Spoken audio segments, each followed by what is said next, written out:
मनुष्य के लिए सबसे बड़ा धन क्या है? किसी भी प्राणी के लिए सबसे बड़ा धन क्या है? वह है उसकी आत्मा। यदि आत्मा न रहे व्यक्ति के पास तो फिर संसार की कोई भी उपलब्धि कौन काम देगा? ये मकान हमारा है, कब तक है? जब तक इस शरीर के अंदर आत्मा है। किसी पति के कोई पत्नी है, कब तक है? जब तक उसके अंदर आत्मा है। किसी स्त्री के कोई पति है तो कब तक है? जब कि उसका अंदर आत्मा है। माता पिता के कोई पुत्र है, कब तक है? जब तक उसके अंदर आत्मा है।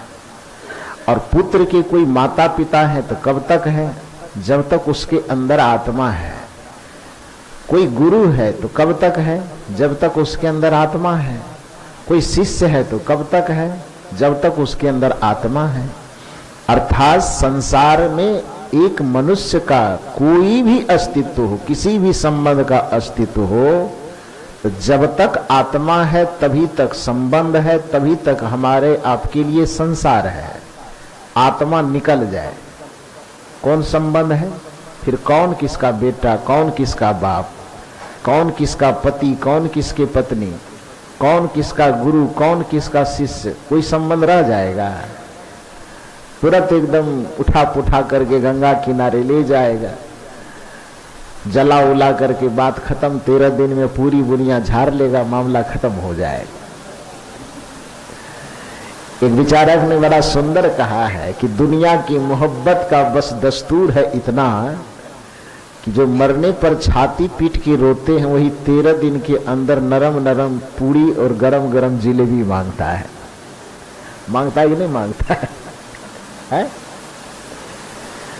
तो संसार की स्थिति यही है कि संसार के सारे ऐश्वर्य अपने जगह ठीक है, लेकिन उन ऐश्वर्यों का अस्तित्व आत्मधन के ऊपर टिका हुआ है। आत्मधन गायब तो बाकी सब धन गायब। आत्मधन गायब तो इधर का रिश्ता गायब, संबंध गायब, पति पत्नी गायब, गुरु शिष्य गायब, कुछ भी नहीं रहेगा। तो जिस अस्तित्व पर ही सब चीज का अस्तित्व टिका हुआ है, उस अस्तित्व को, उस परम अस्तित्व को, उस परम चैतन्य को धन न कहा जाए तो क्या कहा जाए? उसी महाधन के ऊपर में संसार के इस भौतिकीय धन का आधार टिका हुआ है।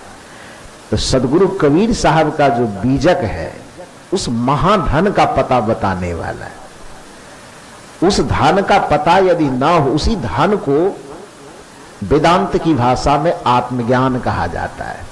और कबीर साहब कहते हैं जब तक उस आत्मधन का पता नहीं लगेगा तब तक इस संसार के आवागमन के चक्र में भटकते रहोगे, दुख के दलदल में फंसते रहोगे। कबीर साहब की वह पंक्ति याद कीजिए, पानी में मीन पियासी, मोही सुनी सुनी आवत हांसी, आत्म ज्ञान बिना नर भटके, कोई मथुरा कोई काशी, जैसे मृगा नाभि कस्तूरी, बन बन फिरत उदासी, मोही सुनी सुनी आवत हासी। जब तक आत्म तत्व का बोध नहीं होगा, सुख के लिए और शांति के लिए मनुष्य अनादि काल से भटकता आया है और अनादि काल तक भटकता रहेगा। सुख की तलाश आज की तलाश नहीं न है, शांति की तलाश आज की तलाश नहीं न है। सुख और शांति की तलाश अनादि काल से, और उस अनादि काल की तलाश में ही यह जीव नाना शरीरों को पा पा करके भटक रहा है। जिस दिन वह परम शांति मिल जाएगी, जीव का भटकना बंद हो जाएगा। इस चीज को हम कई बार एक सामान्य उदाहरण से बताने की कोशिश करते हैं। ये मान लीजिए आप में से कोई एक व्यक्ति बैठा हो और यहां से किसी बच्चे को आपने दुकान भेजा, हाथ में पैसा दिया और उससे कहा कि जाओ एक डब्बा बिस्कुट ले आओ। वो बच्चा दुकान गया, वह बिस्कुट लेने के बजाय वो साबुन लेके आ गया। तो अब क्या करेंगे आप? उस बच्चे से कहेंगे कि मैंने तो बिस्कुट लाने कहा, तो साबुन क्यों ले आया? जाओ दौड़ करके फिर से लाओ। तो फिर दौड़ाएंगे उसको। फिर वहां दुकान गया, इस बार उस साबुन लौटा दिया, लेकिन बिस्कुट नहीं ला पाया, इस बार दिया सलाई ले लिया, लौट के आ गया। अब क्या करेंगे? फिर उसको दौड़ाएंगे। तीसरी बार गया, कोई चौथा चीज ले लिया, पांचवा चीज ले लिया, लेकिन जो आपने भेजा जिस चीज के लिए वो नहीं ले पाया। तो उस बच्चे को कब तक दौड़ाएंगे आप? जब तक वह आपका मंगाने वाला, जिस चीज को आप मंगाना चाहते हैं, जब तक वह ला करके नहीं देगा तब तक आप उसे दौड़ाते रहेंगे। अब जैसे ही आपको बिस्कुट मांगना था और एक ही बार में गया और एक ही बार में ला करके दे दिया, तो आप उसे बार बार क्यों दौड़ाएंगे? और तब तक दौड़ाते रहेंगे जब तक आपका सामान वो ला करके नहीं देगा। जिस क्षण वह आपका सामान आपके हाथ में ला करके दे देगा, आप क्या कहेंगे? अब हो गया, ठीक है, यही चाहिए था मुझे। उसी प्रकार से इस संसार में आप आए हैं। क्यों आए हैं? विचारक कहते हैं, आया था बस सैर करने, हे मुसाफिर तू यहाँ, था सैर करके लौट जाना, शीघ्र तुमको फिर वहां। सैर करना भूल कर निज घर बनाकर टिक गया, कर याद अपने देश की, परदेश में क्यों रुक गया। इस संसार में आप आए थे, प्रश्न कीजिए अपने आप से कि क्यों आए थे। और इस प्रश्न का उत्तर यदि आपको मिल जाए तो समझिए कि साधना शुरू हो गई। इस प्रश्न के उत्तर यदि आपको मिलना शुरू हो जाए तो समझ लीजिए कि भक्ति शुरू हो गई। इस प्रश्न का उत्तर यदि आपसे मिलने लगे, भीतर से आने लगे, तब समझिए कि अब मेरा ध्यान, अब मेरा भजन, अब मेरा साधना शुरू हो गया है। क्योंकि कबीर साहब ने भजन केवल शब्दों को गाने को भजन नहीं कहा। हाँ, भजन है भी तो गाने वाला भजन है। करने वाला जो भजन है, वो करने वाले भजन के बारे में कबीर साहब ने कहा, आए हो तुम कहां से और जा रहे कहां, इतना तो दिल विचार लो, बस हो गया भजन। मन की तरंग मार लो, बस हो गया भजन। आदत बुरी सुधार लो, बस हो गया भजन। तो हम क्यों आए हैं, इस प्रश्न पर विचार कीजिए तो पता चलेगा कि अनादि काल से आत्मा विषय और विकार के अधीन पड़ करके परम शांति की तलाश तो करता है, लेकिन वह परम शांति की तलाश आत्मा में न करके माया के अधीन वह विषयों में उसकी तलाश करता है। तो विषय में तो सुख है ही नहीं। कबीर साहब कहते हैं, वस्तु अंते खोजे अंते तो कैसे आवे हाथ। विषय में क्षणिक सुख है, शाश्वत सुख नहीं है। क्षणिक सुख कैसा सुख है? जैसे एक मछली को वो बंसी में जो रहता है, क्या बोलते हैं उसको, बंसी के अंदर जो चारा, बंसी के अंदर जो चारा रहता है, तो उस चारा में मछली को सुख दिखाई देता है कि नहीं दिखाई देता? दिखाई देता है। अब उसके अंदर में क्या रहता है? सुख छिपा है कि दुख छिपा है? वो मछली को दिखाई देता है? नहीं दिखाई देता। एक पतंगा जब बल्ब की रोशनी पर दौड़ता है तो उसको क्या दिखाई देता है? सुख दिखाई देता है, तभी तो दौड़ता है। जब दौड़ करके वहां पहुंचता है नजदीक में, तब उसको क्या दिखाई देता है? वहां दुख मिल जाता है। मिलता है कि नहीं मिलता है? भंवरा जब रस फूल के अंदर डूब करके रस लेता है तो उसको क्या दिखाई देता है? सुख दिखाई देता है। लेकिन शाम होते होते जब फूल की पंखुड़ियां बंद हो जाती है तो उससे उसको क्या मिलता है? दुख मिलता है। तो सुख दिखाई दे करके जो दुख के गड्ढे में धकेल दे उसी को विषय कहा जाता है। विषय नाम 3 शब्दों से बना, बी बहर्षि का, मूर्धन्त स और य। शब्द क्या बन गया? विषय। उसमें 3 शब्द में एक शब्द जो य है वह सुखबोधक है, और 2 शब्द जो विष है, तो विष का मतलब क्या होता है? जहर होता है ना। तो जैसे ऊपर ऊपर दिखने वाला थोड़ा सा सुख दिखा करके अब भयंकर दुख में जा करके धकेल दे, उसी को विषय कहा जाता है।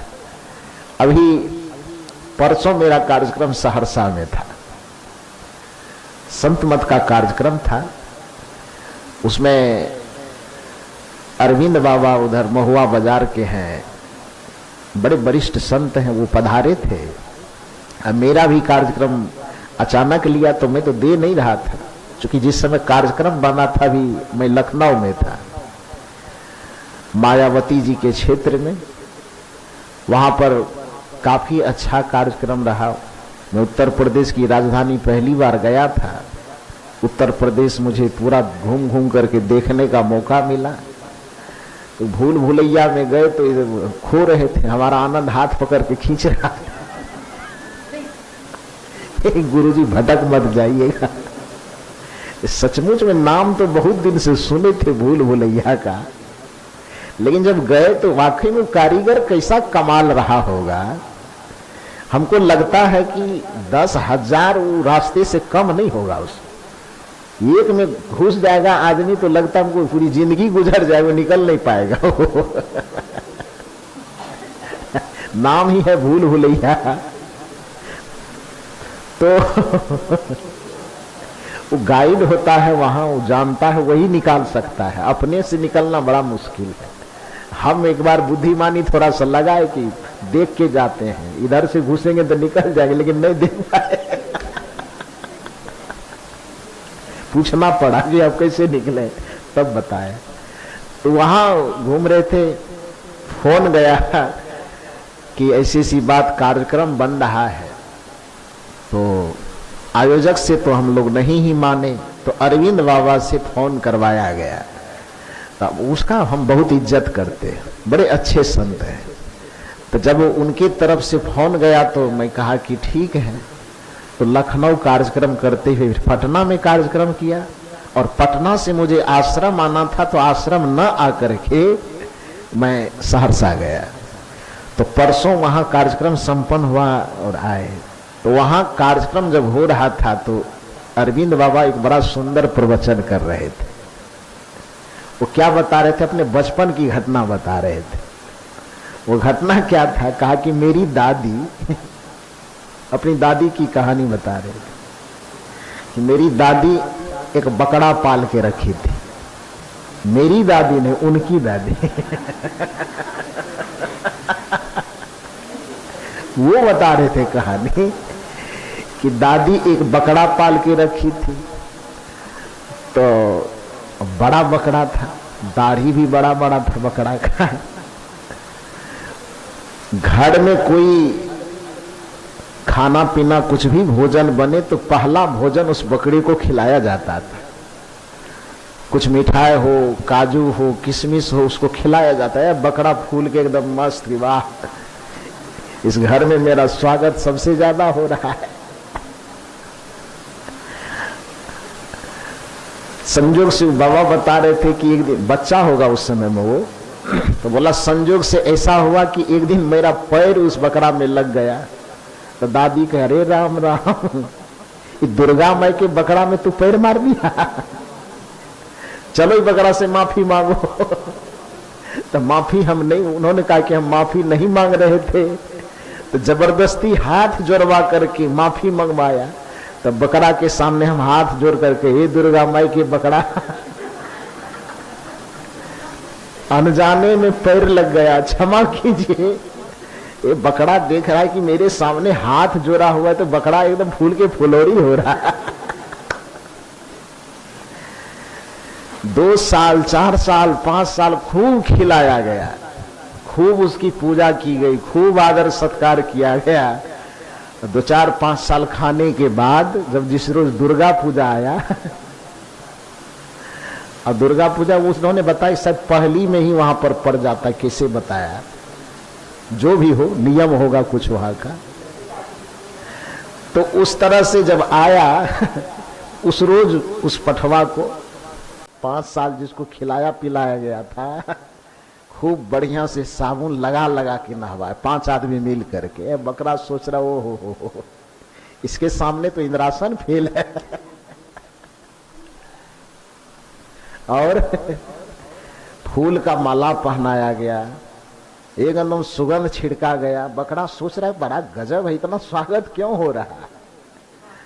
5 आदमी ढोल पिपी पीछे से बजाते हुए उसको मंदिर की तरफ ले जा रहा है। माला पने पूरा इतराते हुए बकरा सबके बीच में जा रहा है।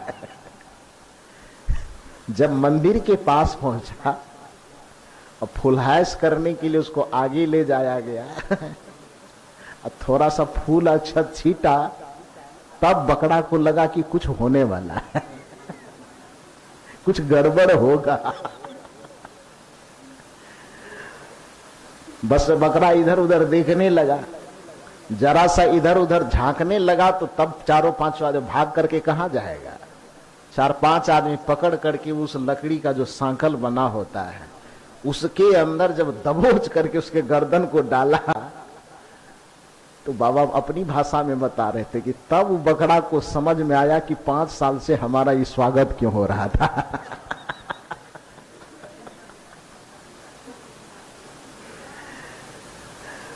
अब उसको 5 साल का सम्मान दिखाई दे रहा है, इधर सांकल में फंसा हुआ गर्दन दिखाई दे रहा है। सामने में वो जो पैर लगने पर वो बूढ़ी माता जो माफी मंगवाती थी, उस बूढ़ी माता के तरफ वो टुकुर टुकुर देख रहा है कि मैया जरा सा पैर छू जाता था तो माफी मंगवाती थी, आज मेरा गर्दन फंसा हुआ है, तुम काहे न कुछ बोल रही है। सारा खेल तो बुढ़िया मैया का ही था। और आखिर में हुआ वही, सबके सामने में उसका गर्दन काट दिया गया। गर्दन उधर पड़ा है, धर उधर पड़ा है। माया इसी तरह से जीव को फंसाता है। वो यही समझाना चाह रहे थे इस कहानी के माध्यम से। विषय का चारा देकर, जैसे 5 साल तक उस बकरे को खिलाया गया, उस स्वप्न में भी कभी सोचता होगा कि हमारा वो हाल होने वाला है?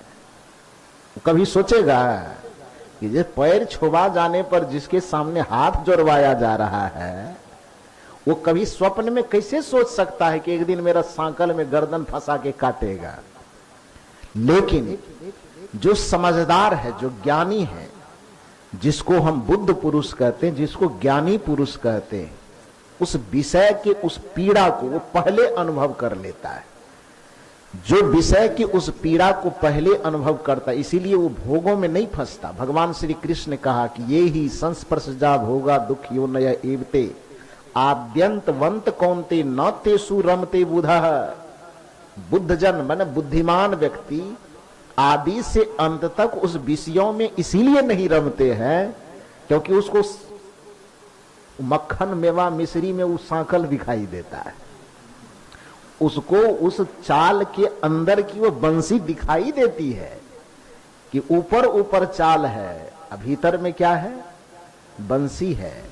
उसको दिखाई देता है कि ऊपर ऊपर ये फूल माला पहनाया जा रहा है, अब भीतर में रहस्य क्या छिपा है कि 5 साल के बाद क्या होगा? गर्दन काटा जाएगा। तो जो उसको नहीं परखता है उसी को संसारी, उसी को भोगी कहा जाता है। अब जो उस स्वागत माला के पीछे का सांकल देख लेता है उसी को ज्ञानी कहा जाता है, उसी को योगी कहा जाता है, उसी को साधु कहा जाता है, उसी को सन्यासी कहा जाता है। आत्मज्ञान के पथ में बढ़ने वाले लोगों को विषय के अंदर छिपे हुए उस भयंकर दुख को देखना होगा, समझना होगा। और वो समझ कहां पैदा होगी? दारू वाले के संग में। वो समझ कहां पैदा होगी? गांजा भांग वाले के संग में। वो समझ जब भी पैदा होगी तो संतों के संग में। वो समझ जब भी पैदा होगी तो किसी ज्ञानी के संग में। वो समझ जब भी पैदा होगी तो किसी विवेकवान के संग में। विवेकवान के संपर्क में आप आएंगे तो चाहे आप गृहस्थी जीवन जिए, चाहे विरक्ति जीवन जिए, योगमय जीवन जीने का आपको रास्ता बता देगा। क्योंकि गृहस्थ जीवन भी एक मर्यादित जीवन है, उसको भी यदि मर्यादा के साथ जिया जाए तो कुछ लोग, हालांकि गृहस्थी को माया कहता है भी, नकारा नहीं जा सकता, लेकिन उस गृहस्थी जीवन को भी योग की भूमिका बनाई जा सकती है। कबीर साहब इसीलिए कहते हैं संतो सो सदगुरु मोहि भावे, जो भोग में योग सिखावे संतो सो सदगुरु मोहि भावे। इसी को ऋग्वेद में कहा गया कि तेन तक तेन भुंजित्था मां गृद्ध कस स्विद्धनम। इस संसार में भी यदि आप जी रहे हो, भोग में भी यदि आप जी रहे हो, तो भोगो जरूर, लेकिन त्याग पूर्वक भोग करो।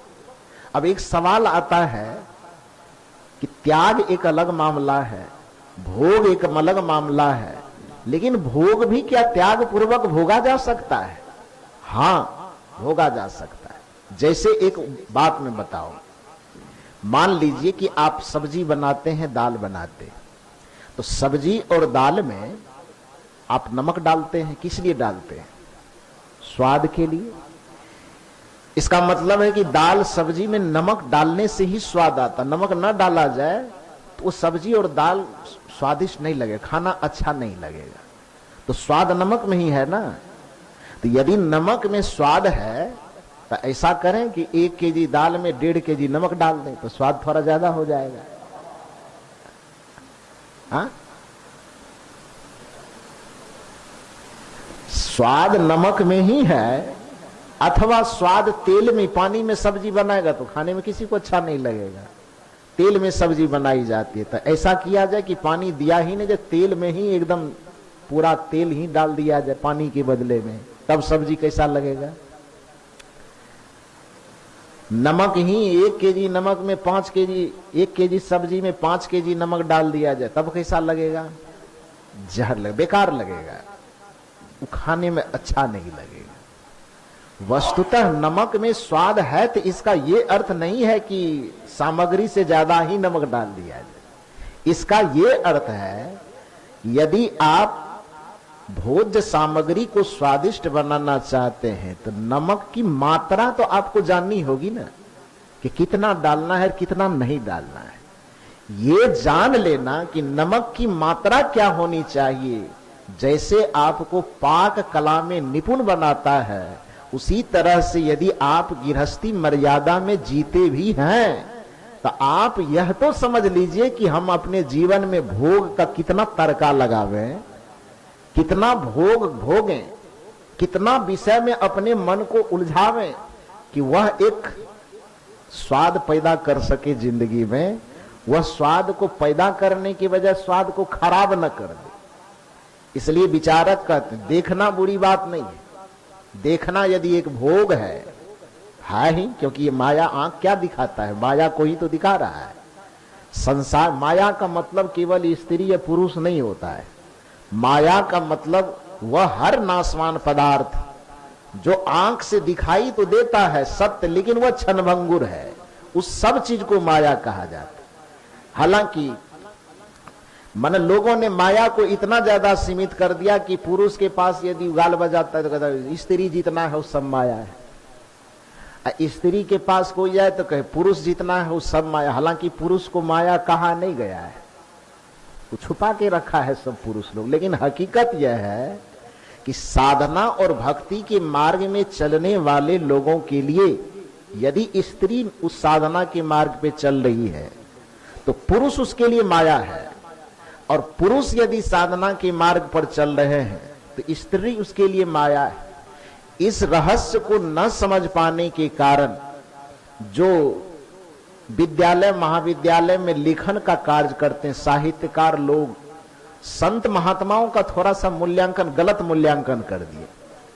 कबीर साहब जो एक महान संत हैं, उन संतों के व्याख्यान में, उन संतों के विचारों में भी जब नारी का मूल्यांकन किया जाता है तो कबीर साहब जैसे संत को नारी का विरोधी कहा जाता है।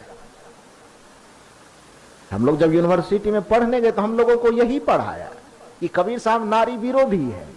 तो जब पहली बार हम ये बात सुने तो मेरा माथा औलबोला गया, ये क्या कह रहा है कि कबीर नारी विरोधी है। तो अब क्लास में पढ़ा रहे हैं तो वहां तो हम चुपचाप केवल सुनते रहे, क्या बोलेंगे। लेकिन जब एकांत में हुए तो प्रोफेसर साहब से हमने बात करना शुरू किया कि सर अभी आप पढ़ा, उतने विद्यार्थी के बीच में मुझे कुछ कहना ठीक नहीं लगा। उतने विद्यार्थी के बीच में कुछ कहें तो हो सकता है आपको बेइज्जती फीलिंग। मैं कहा नहीं, लेकिन आप जो पढ़ाए वो ठीक नहीं पढ़ाए। उन्होंने कहा कैसे? देखिए ये चीज लिखा हुआ है, माया महाठगनी हम जाने, त्रिगुनी फांस लिए कर डोले, बोले मधुरी बानी। स्त्री वगैरह को इसमें माया कहा गया। तो मैंने कहा सर ठीक है, चलिए एक बात मैं आपसे व्यक्तिगत पहले बात कर लूं, फिर तो बाद में देखा जाएगा। मैंने कहा एक बात बताइए, आप डायबिटीज के पेशेंट हैं, डॉक्टर के पास इलाज के लिए गए हैं, डॉक्टर साहब को आप दिखा रहे हैं, चेकअप करवा रहे हैं। संजोग से डॉक्टर साहब जहां आपको चेक कर रहे हैं उसी टेबल पर 5 किलो रसगुल्ला रखा हुआ है। अब चेकअप के दरमियान ही आप डॉक्टर साहब से पूछ रहे हैं, डॉक्टर साहब डायबिटीज का इलाज आप कर रहे हैं, दवाई दे रहे हैं, तो कभी कभी रसगुल्ला खा सकते हैं कि नहीं? आपके डायबिटीज का लेवल इतना बढ़ा हुआ है कि डॉक्टर कह रहे हैं कि खाइए, देखो मत कीजिएगा नहीं तो पाप लगेगा। वो आपके लिए रसगुल्ला नहीं है, वो जहर है। तो डॉक्टर ने ऐसा कहा तो डॉक्टर गलत कहा क्या? डॉक्टर ने उस डायबिटीज पेशेंट को बताया कि ये रसगुल्ला जहर है। तो क्या डॉक्टर ने उस रसगुल्ला को जहर बताया? मेरी बात समझ रहे हैं? रसगुल्ला जहर नहीं है, वस्तुतः रोगी के लिए वो रसगुल्ला न जहर है जी। रोग उसका इतना बढ़ा हुआ है कि उस रोगी को समझाया जा रहा है कि आप रसगुल्ला का नाम भी मत लीजिए, क्योंकि आपके लिए वो क्या है? जहर है। वो कोई ब्लड प्रेशर का पेशेंट डॉक्टर के पास जाए और अपने रोग का वो इलाज करवावे और उसी क्षण डॉक्टर से पूछे कि डॉक्टर साहब पुआ खा सकते हैं कि नहीं, पराठा घी में छान करके खा सकते हैं कि नहीं, तो डॉक्टर क्या कहेगा? तेल और घी जो है वो आपके लिए क्या है? जहर है। तो क्या डॉक्टर ने ये घोषणा कर दिया कि धरती पे जितना तेल और घी है वो जहर है? वो क्या कहा? वो डॉक्टर ने उस रोगी के संदर्भ में कहा कि चूंकि आपके पास वो डायबिटीज का रोग है तो आपके लिए रसगुल्ला जहर है।